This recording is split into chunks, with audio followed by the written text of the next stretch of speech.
Hello, good afternoon po sa inyo lahat. Welcome po sa aking live once again. And for today, we are going to have a Bible study, live Bible study. And it's about the book of Esther. Okay.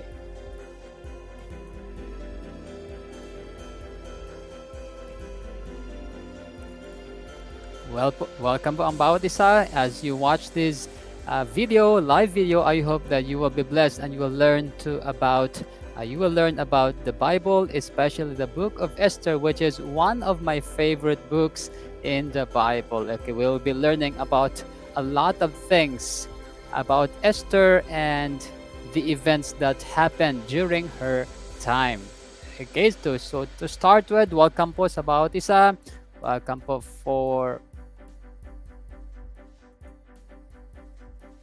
welcome po sa bawat isa, and we are going to start now sa ating pong pag-aaral, and let's start about the introduction of the book of Esther. So remarkably a different biblical book because so this is one of the interesting things that we need to learn about the book of Esther. So number one, the first one is neither the word for God or Yahweh occurs in the Hebrew text. Okay, so all throughout the book of Esther, never po na-mention ang word na God or Yahweh even in the Hebrew text. So even in the English text, you will not find the word God in the entire book. So that's something very different about the book of Esther. So that's one trivia about the book of Esther. And next one, the scene is in Shushan. Okay, Shushan, the winter capital of Persia. It's not in Israel. So another interesting facts about Esther is that the event occurred or happened in Shusa, or Shushan, the capital of Persia, not in Israel. Unlike any other books of the Bible, almost of the events happened in Israel, Jerusalem, and any other part of Israel as a whole.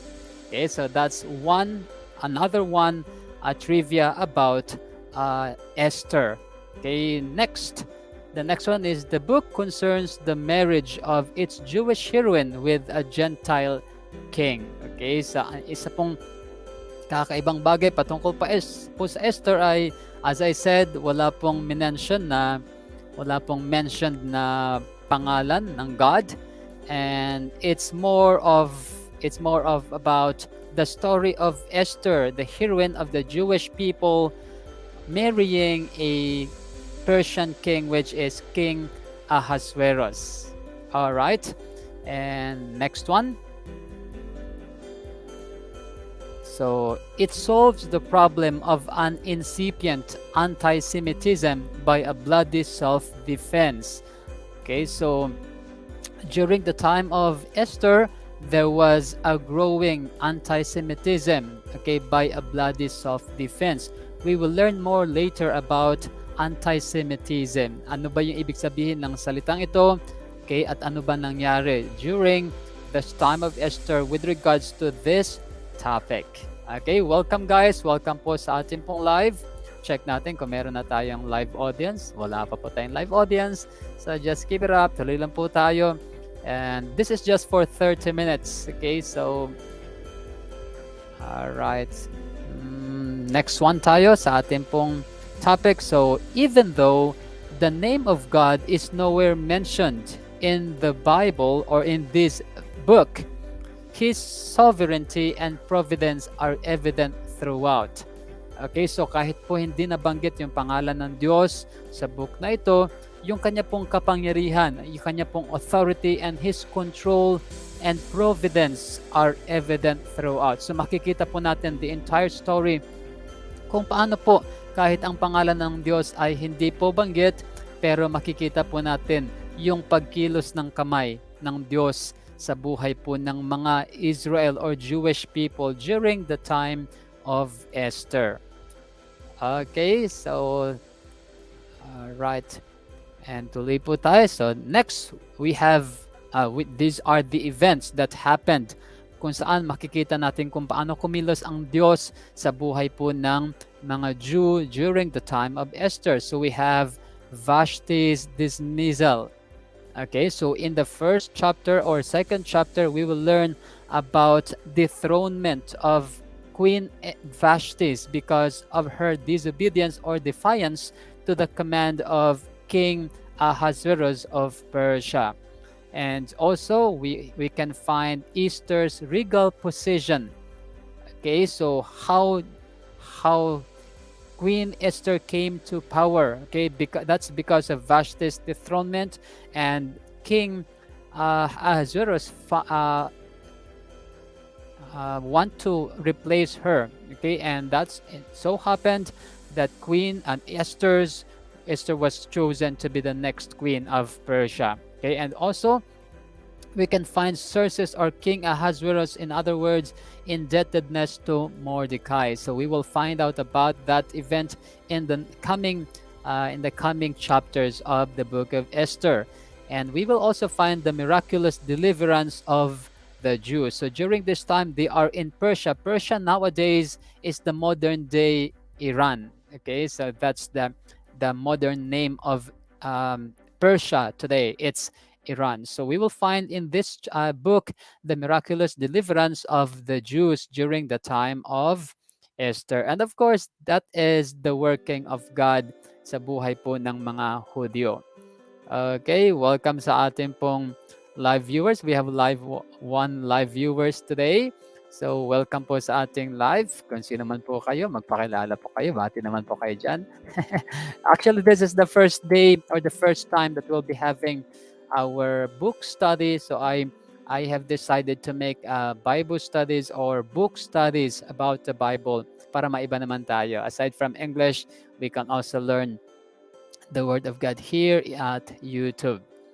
Okay, so let's move on to the next one. Actually, this is just 30 seconds. This is just a pilot or testing ngayon pong araw. So I hope to see you in the next coming days. I will make it as every day kung kaya po ng schedule natin. Okay, and then the next one we have the theme. So as I've told you a while ago, we'll be talking about anti-Semitism. So if you're interested about this, you can search a lot of this on the internet.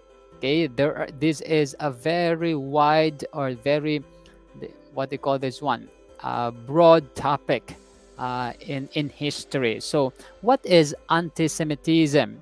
So anti or anti-Semitism, sometimes called history's oldest hatred, is hostility or prejudice against Jewish people. Okay, so this is a hatred or prejudgment against Jewish people. Bakit nga ba? Until today, there are nations who really hate Israel. Especially po yung mga Arab nations. Okay, they are still enemy until this day. I don't know why, what is going on, why they really hate Jewish people. Okay, and one great example or the most extreme example of anti-Semitism is the Nazi Holocaust, okay, which is led by Adolf Hitler, which we know is one of the cruelest character in history. Okay, most people know him as one of the cruelest character in history. So during the Nazi regime, okay, they killed almost 6 million Jewish people during the time of Adolf Hitler. So that is how worst is this anti-Semitism topic. Okay, it's about hatred about the Jewish people.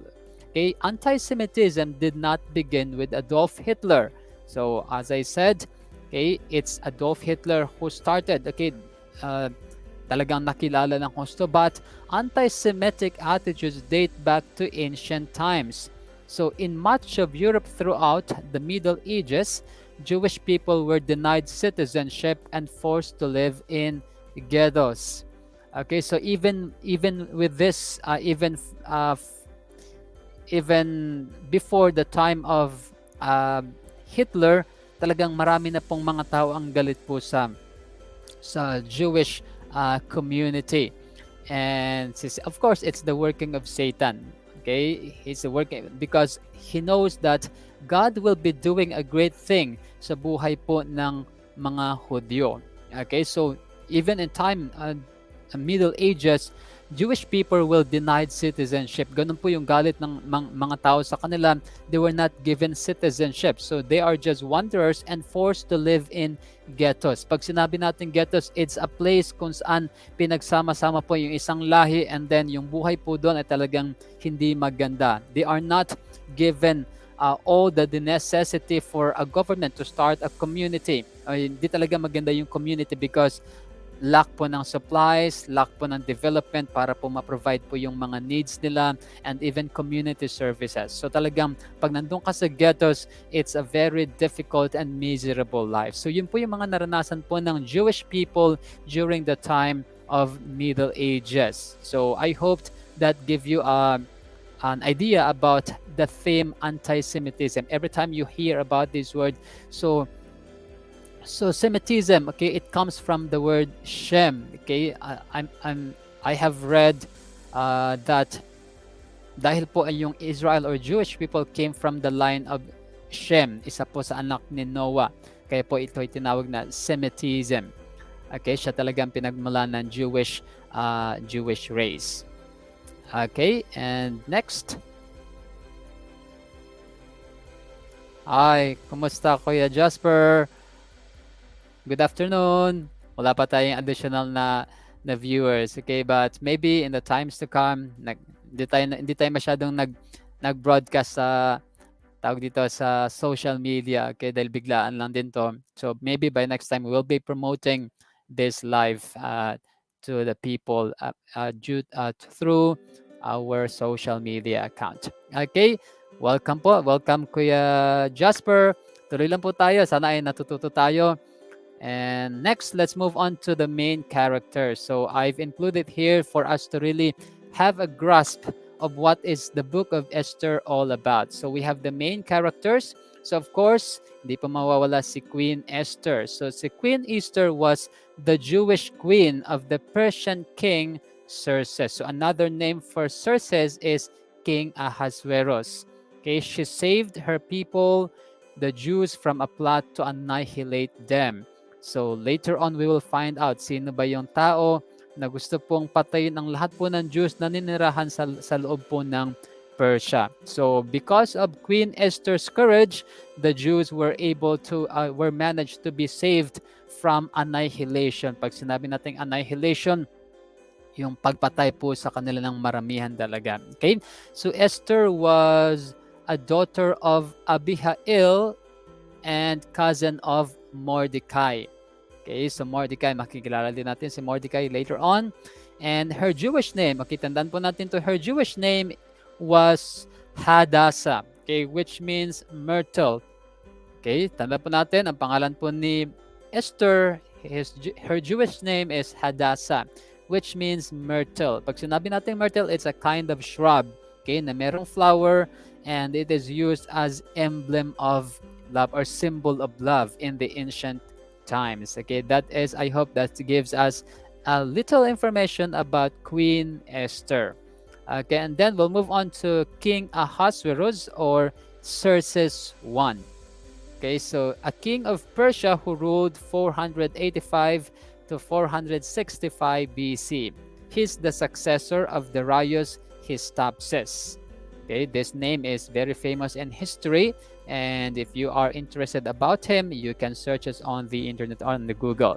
Okay, so portrayed as a ruling vast empire. So later on, babasahin lang po natin yung first chapter po ng Esther at magdadagdag lang tayo ng konting ideas or expositions about the chapter. So anything that we can learn about chapter 1 of Esther before we proceed sa susunod ng mga araw, isa-isahin natin yung mga chapters so that we can learn and be really familiarized with the book of Esther. Okay, so si King Xerxes or Ahasuerus is portrayed as ruling vast empire. Talagang malaki po yung kanya pong pinamahalaang lugar because during this time namamayagpag po yung Persian Empire. Okay, he is very wealthy and yet he is sensual, cruel, and lack of foresight. So isa po yan sa Yan po yung mga bagay na negative about King Ahasuerus. He is sensual, cruel, and lack of foresight. So those are our main characters, and later siguro, and next time siguro sa ating live, we will introduce more of the main characters of the story of Esther. Okay, next po tayo. Ayan, we have the Esther chapter 1. So this time we are just going to read the whole chapter of Esther 1, and I will be giving some ideas about this book uh, um, as we read through the verses. Okay, so number 1, now it came to pass in the days of Ahasuerus. This is Ahasuerus which reigned from India even unto Ethiopia, over 170 and 20 provinces. As I've told a while ago, King Ahasuerus reigned a vast ruling areas from India unto Ethiopia. So sabi po dito, 107 and 20 provinces. So napakalaki po. During this time kasi, as I said, napakalakas po ng Persian Empire. Okay, next, that number 2, that in those days when the king Ahasuerus sat on the throne of his kingdom, which was in Shushan, the palace. Okay, so as I have introduced a while ago, the main event or the sceneries occurred in Shushan, the palace, which is the winter capital of Persia. Okay, so our main occurrence of the event is not in Israel or any place near Israel, but in Persia. Okay, next, verse number 3. In the 3rd year of his reign, he made a feast unto all his princes and his servants, the power of Persia and Media, the nobles and princes of the provinces being before him. So, in the 3rd year of his reign, nagkaroon po si King Ahasuerus ng isa pong malakihang piging, fiesta ng kanya pong mga princes, mga servants, the power of Persia and Media, the nobles and princes of the provinces being before him. So for what purpose, Pastor? Bakit mayroong ganon? So of course, in history, kings would always have this feast. Okay, the purpose is number 4. When he showed the riches of his glorious kingdom and the honor of his excellent majesty many days, even 140 days. Can you imagine? This is 80 or 180 days na si King Ahasuerus po ay nagkaroon po na talagang fiesta, talagang mabonggang handaan in his kingdom. Why? Because he wanted to show the riches of his glorious kingdom and the honor of his excellent majesty many days. Okay, it is of course a practice ng mga ancient kings to display the riches sa kanila pong nasasakupan. Why? This would encourage the people to serve him more or to submit to him more. Bakit nga? Dahil nakita nila kung gaano makapangyarihan itong hari nito. So if you are very powerful enough, you are very wealthy, then it's likely that people will submit, okay, sa iyong kapangyarihan. Okay, and verse number 5. And when these days were expired, the king made a feast unto all the people that were present in Shushan, the palace. Okay, so after matapos nung kanyang feast together with the princess, okay, yung mga mayayaman, mga kanya pong mga nobles sa kanyang provinces, nagkaroon siya ng another feast. And this time, it is about the people in the Shushan palace.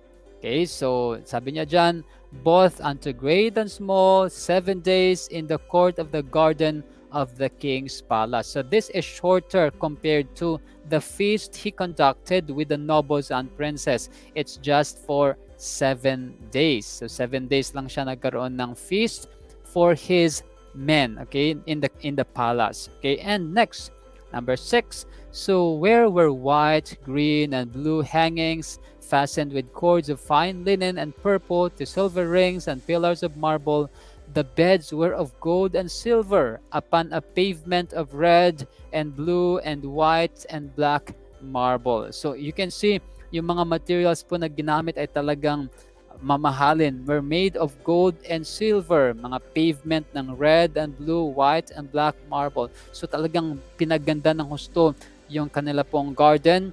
Okay, may mga silver rings and pillars made of marble. So when I was young, I was very exposed to this kind of stone, yung marble po. Ang ganda po nito.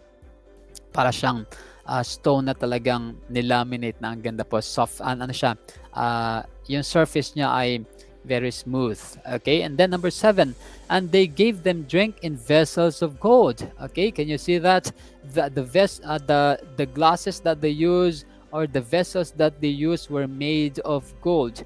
The vessels being diverse from one another, and the wine, royal wine, in abundance, according to the state of the king. So as I said a while ago, it is commonly a tradition during the ancient times na kung saan po the king would display all his riches to his people. Yung talagang wine na ginamit is royal wine in abundance. So hindi talaga limited. So everything was given to the people so that people could be merry during this feast. Okay, and let's move on to verse number 8. And the drinking was according to the law. None did compel. For so the king had appointed to all the officers of his house that they should do according to every man's pleasure. So, ang naging goal talaga ni King Ahasuerus is to make people happy with all the drinkings, with all the food, that they can offer the best food, the best wine, the best of everything that he can offer to the people during this feast na ginawa po ni King Ahasuerus. Okay, all right. Let me just show this one. Ayan, para nakikita natin. Okay, next. So also Vashti the queen made a feast for the women in the royal house which belonged to King Ahasuerus. Okay, so si Queen Vashti, okay, ito po ay queen po ni King Ahasuerus, made also a feast for the women in the royal house which belonged to King Ahasuerus. So we have 3 feasts already. So the first one is the feast for the nobles and princes of King Ahasuerus. The second is the feast for the people in the Shushan palace. And the third feast we have here is the feast for the women in the royal house, which is kung saan si Queen Vashti po ang nag-prepare. So number 10, on the 7th day, when the heart of the king was merry with wine. So on the 7th day ng feast po nung mga kababaihan, he commanded Mihuman, Beshta, Harbona, Bigtha, and Abagtha, Zethar, and Carcas, the 7 chamberlains that served in the presence of Ahasuerus the king. So he commanded something. What was his command? Verse number 11, to bring Vashti the queen before the king with the crown royal, to show the people and the princess her beauty, for she was fair to look on. Okay, so ito po yung utos ni King Ahasuerus. That is to bring Vashti the queen before the king with the crown royal, to show the people and the princess her beauty. So, as I said, sabi ko nga kanina, si King Ahasuerus would like to display all his possession, his properties, all his glory sa mga tao po. And maybe, nung siya po ay nalasing na, he commanded that si Vashti po ay magpapakita po sa kanyang mga nobles, sa kanya pong mga princess. Because sabi nga po, he wanted to display her queen, na kung saan po sinabi, siya talaga napakaganda. And maybe, yeah, this is the pride of a man, okay, like King Ahasuerus, who was very glorious. Okay, so he wanted also to display her wife, or his wife, which is Queen Vashti, na sabi po ay napakaganda po talaga. Okay, meron pa ako nababasa na kapag daw po ito ginawa ay parang maglalakad si Queen Vashti in front of the men, and then pwede siyang pahubarin ni King Ahasuerus to be able to display his beauty to the people, especially to the men of the king. So number 12, But the queen Vashti refused to come at the king's commandment by his chamberlains. Therefore was the king very wroth, and his anger burned in him. So the problem is the queen Vashti had refused to come at the king's commandments. Let us always remember during the ancient times, kapag po inutos ng hari ay hindi pwedeng mabali. But Vashti was very courageous that she refused to come to the presence of the king and his men. We might be asking, why? Why would Vashti refuse the commandments of the king? And that is a great question na pwede po nating pag-isipan. Sa tingin niyo po, ano kaya ang dahilan? Bakit po si Queen Vashti ay nag-refuse? Samantalang pinag-uutos yun ng kanya pong mahal na hari. Okay, some people say that Queen Vashti would not like to be tawag dito, yung parang ayaw niya na siya po ay parang titingnan na property lang ng hari. Okay, although ganun naman talaga eh. So most mga tao po sa kaharian ay parang property lang ng king. So anytime he wants somebody to be killed, that could happen easily. Okay? But si Vashti siguro, she has this principle na I'm not a property to be displayed to people. Okay? I'm a woman, I'm a man, or I'm a human that need to be respected. At hindi po para pang palamuti, para ipakita po sa kanya pong mga tauhan. And that happened. The king was very wroth. Okay, so verse number 13. So then the king said to the wise men which knew the times, for so was the king's manner toward all that knew law and judgment. So pinatawag po ni King Ahasuerus yung kanya pong mga men na meron pong alam sa batas po ng Persia, okay, and of course judgment. And the next unto him was Karshina, Shethar, Admatha, Tarshish, Meres, Marsena, and Memucan, the 7 princes of Persia and Media, which saw the king's face, and which sat at the first in the kingdom. What shall we do unto the queen Vashti according to law? Because she hath not performed the commandment of the king Ahasuerus by the chamberlains. So ito po, nagkaroon na sila ng inquiry ano ang dapat gawin kay Queen Vashti for defying the order of King Ahasuerus. Okay, and verse number 16. Binabasa lang po natin to mga minamahal na viewer just because we want to learn about the story, and later on if we can have expositions about this, we will do so. Okay, and Memucan answered before the king and the princess, Vashti the queen hath not done wrong to the king only. Okay, sabi nila hindi lang ginawa ni Vashti sa king only to the king, but also to all the princes and to all the people that are in all the provinces of the king Ahasuerus. Kasi nga, hindi naman talaga magandang example yung ginawa po ni Queen Vashti. Okay, kung saan po she disobeyed the commandment of King Ahasuerus. So verse number 17, for this deed of the queen shall come abroad unto all women. So ito yung sinabi ni Memucan, so that they shall despise their husbands in their eyes. So ito po yung reason ni Memucan. She should be punished. Why? Because this event could spread among all women in the place. And because of that, they will have the reason to despise their husbands. Okay? Because they had taken the example of Queen Vashti. So magiging hindi magandang halimbawa si Queen Vashti. Alam na natin na kapag babae po ay talagang kailangan magpasakop sa kanila pong mga asawa. So this might cause a conflict or impact sa mga kababaihan po sa lugar po ng Persia during that time. So the king Ahasuerus commanded Vashti the queen to be brought in before him, but she came not. Okay, and number 18. Likewise shall the ladies of Persia and Media say this day unto the king's princes, which have heard of the deed of the queen. Thus shall there arise too much contempt and wrath. Okay, so number 19. If it please the king, let there go a royal commandment from him, and let it be written among the laws of the Persian and the Medes, that it be not altered. So they made a commandment. They suggested that the king should make a commandment.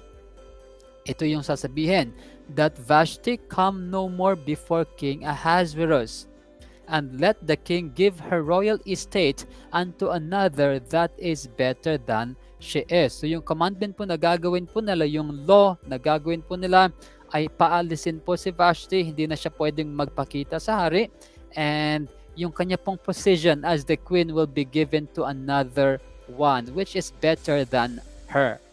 Okay, so which is nakakalungkot po na mangyari para po sa isang queen. So maybe Queen Vashti already know na kapag ginawa po niya na hindi pagsunod sa hari, this could happen to her. So let's go to verse number 20. And when the king's decree which he shall make shall be published throughout all his empire. So hindi lang po ito sa isang bansa lang, all his empire. For it is great. All the wives shall give to their husbands honor, both to great and small. Okay, ito po yung sinasabi ni Mimukan kanina. Baka kasi pagdating ng araw, yung mga kababaihan po ay i-despise na nila yung kanila pong husband, hindi na nila bibigyan ng honor, okay, because of the worst example na ipinakita po ni Queen Vashti. So, mabuti hindi pinatay po dito si Queen Vashti because it could easily happen na pwede siya po siyang ipapatay as a punishment for her defilement or her defiance to the commandment of the king. Okay, and let's go to the last two verses. And the saying pleased the king and the princess, and the king did according to the word of Memucan. So for he sent letters into the king's provinces, into every province according to the writing thereof, and to every people after their language, that every man should bear rule in his own house, and that it should be published according to the language of every people. So naging commandment po ni King Ahasuerus ay lahat po ng mga kababaihan ay magpasako po sa mga kalalakihan. So naging rule po yan sa empire origin. During the ancient times talagang tinuturo, it's a great deal din para talaga sa kanila to respect or to submit to their husband, na tinuturo din naman ng salita po ng Diyos. So yan po yung chapter 1 ng Book of Esther. And I hope yung mga hindi po nakapagsimula kanina, we have made some introduction ng book po ni Esther, which is very different from the rest of the books of the Bible. Good afternoon po sa ating pong mga viewers. Sister Arceli Monar, good morning. Good afternoon po. Welcome po sa ating pong short actually Bible reading lang dapat parang gusto ko lang na gamitin yung Bible reading ko na maging kasi para maging active din yung channel po natin, dahil di na tayo masyado nakagawa ng video dahil ang hirap gumawa ng video. Okay, so parang ginawa ko parang yung devotion ko, parang ilagay ko na lang, konting copy paste lang naman siya sa Microsoft Word, and then StreamYard na. So ayun na, nakapagbabasa na, nakapagturo na, nagkaroon pa tayo ng konting pag-aaral ng salita po ng Diyos. So hoping na this will become a daily routine. Okay, Bible reading at the same time. Pwede po, ang dami natin pwedeng gawin. Pwede tayong mag-Bible quiz, pwede rin po tayong pwede dito? Pwede mag-prayer time, pwede rin pong mag-question and answer portion about the Bible. So for now, we will be having Book of Esther muna. Okay, hanggang matapos po natin ang book na ito. And maybe at the end of this book, we will have a Bible quiz kung saan pwede tayong magbigay po ng maganda-gandang prizes para po sa ating mga loyal supporters and loyal viewers ng ating pong page. Okay, so yan po yung ating pong plano. So that's all. If you have questions, if you have questions about the Book of Esther, please do so. Type it on the chat box or in the comment sections, at next time po na tayo po yung magkaroon po ng live ay ating pong sasagutin to the best knowledge that I have. Okay, so we will research on that.